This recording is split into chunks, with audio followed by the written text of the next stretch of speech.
ಧರ್ಮಣ್ಣ ಇಲ್ಲಿದ್ದಿದ್ರ ಬಗ್ಗೆ ವಾಡ್ಯಲ್ಲೇನಾದ್ರೂ ಹೇಳಿದ್ನ? ಉಸಿರು ಬಿಟ್ಟಿಲ್ಲ ಸಾಹೇಬ್ರ, ಮೂಗನ್ ತರ ಇದ್ದ.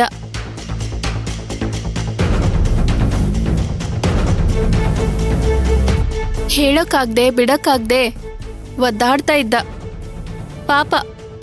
ಹೌದಾ? ನಂಬೋಕೆ ಆಗ್ತಾ ಇಲ್ವಲ್ಲ. ಆ ಭೀಮಾಂಬಿಕಾ ಬಂಟ ಇಲಿ ಮರಿ ಆಗೋದ್ನ? ಇಲಿಗಿಂತ ಕಡೆಯಾಗಿದ್ದ ಸಾಹೇಬ್ರ. ಈ ಗಟ್ಟಿ ಚಪ್ಲಿ ತಗೊಂಡ್ ಹೊಡೆದಾಗ ಮನುಷ್ಯರು ಗರ ಬಡ್ದಂಗ ಆಗ್ತಾರಲ್ಲ, ಹಂಗ.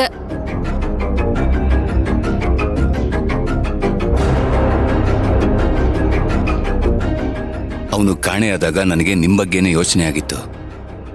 ಸದ್ಯ ನೀವ್ ಹೆಂಗೋ ಬಚಾವಾದ್ರಿ. ಆದ್ರೆ ನೀವು ಸ್ವಲ್ಪ ಹುಷಾರಾಗಿರಿ. ಅವನೇನಾದ್ರೂ ಬಾಯ್ ಬಿಟ್ರೆ ನಿಮ್ಗೆ ತುಂಬಾ ಪ್ರಾಬ್ಲಮ್. ಅವ ಬಾಯ್ ಬಿಡಂಗಿಲ್ಲ ಸಾಹೇಬ್ರ. ಅದಕ್ಕೊಂದು ಬಲವಾದ ಕಾರಣ ಐತಿ.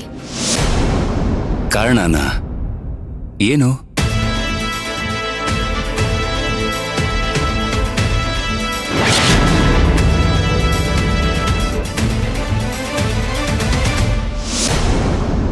ಅತ್ತಿಗೊಂದು ಕಾಲ, ಸೊಸಿಗೊಂದು ಕಾಲ. ನಾನು ಎಂಥ ಕ್ರೂರಿ ಅಂತ ಗೊತ್ತಿದ್ದ ಮ್ಯಾಗೂ ಬಾಳ ಕಾಟ ಕೊಟ್ರಿ.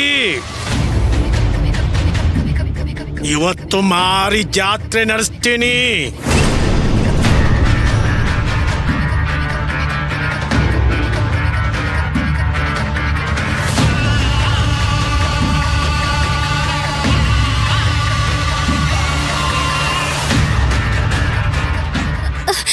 ಬೇಡ ಧರ್ಮಣ್ಣ, ಎಲ್ಲಾನು ಮರ್ತ್ಬಿಡು.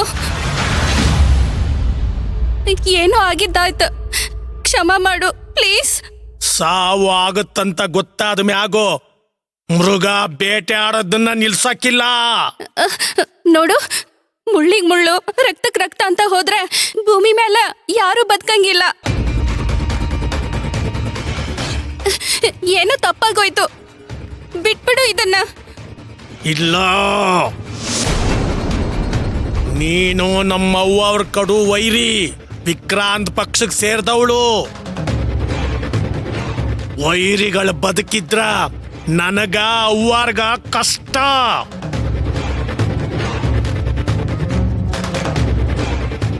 ಅವ್ವರು ನನಗ ಅನ್ನ ಇಟ್ಟಾಕಿ ಅನ್ನಕ್ಕ ದ್ರೋಹ ಮಾಡವ ನಾನಲ್ಲ.